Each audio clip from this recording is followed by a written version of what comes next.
धक्कादायक बातमी समोर येते। बॉलिवूडमधून बॉलिवूड अभिनेता सैफ अली खानवर घरात जीवघेणा हल्ला झाल्याची घटना घडली आहे। या हल्ल्यात सैफच्या मानेवरती जखम झाली आहे। सैफच्या पाठीत शस्त्र खुपसलं गेलं। इतकंच नाही तर सैफच्या तावडीतून सुटका करण्यासाठी त्याच्या हातावर 10 वार देखील करण्यात आले। या वारामुळे आरोपी चोरटा हा पळ काढण्यात यशस्वी ठरलाय। दरम्यान सैफच्या वांद्र्यातील घरातला हा संपूर्ण घटनाक्रम काय आहे तो जाणून घेऊयात। त्याआधी तुम्ही HPN मराठी न्यूज चॅनल पहिल्यांदाच पाहत असाल आणि अजूनही चॅनलला सबस्क्राइब केलं नसेल तर नक्की सबस्क्राइब करा, जेणेकरून आमचे अपडेट्स लवकरात लवकर तुमच्यापर्यंत पोहोचतील।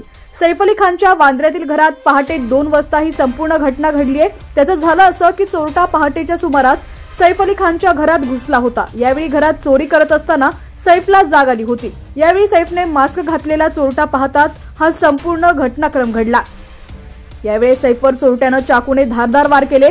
या हल्ल्यात सैफच्या मानेवरती जखम झालेली आहे। सैफ अली खान सोबत त्याच्या घरातील एक कर्मचारी देखील जखमी झालाय।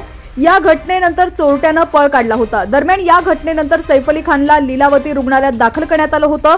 यावेळी लीलावती रुग्णालयात डॉक्टर डांगे आणि लीना यांच्याकडून ऑपरेशन करण्यात आलंय। त्यामुळे मानेवर सर्जरी करून धारदार वस्तू बाहेर काढण्यात आली आहे। सध्या सैफ अली खानची प्रकृती स्थिर असल्याची माहिती आहे। सैफ अली खानच्या कुटुंबियांनी निवेदनात म्हटलेलं आहे की सैफ अली खानवर सध्या उपचार सुरू आहेत। त्याच्यावर लीलावती रुग्णालयात शस्त्रक्रिया केली जाते। तसंच या निवेदनात चाहत्यांना धीर धरण्याचं आवाहन करण्यात आलंय। सैफच्या प्रकृतीची वेळोवेळी अपडेट दिली जाईल असंही कुटुंबियांकडून सांगण्यात येत आहे। प्रतिभावान कलाकार सैफ अली पर जो हमला हुआ है, पुलिस के द्वारा जो प्राप्त जानकारी मिली है उसके तहत कोई चोरी के मंशा से कोई व्यक्ति उनके घर घुसा और आपसी झड़प में कुछ उन्हें माइनर इंजरीज आई है, इस प्रकार की जानकारी है। अस्पताल में उनका इलाज चल रहा है। पुलिस इस पूरे मामले को खंगालेगी।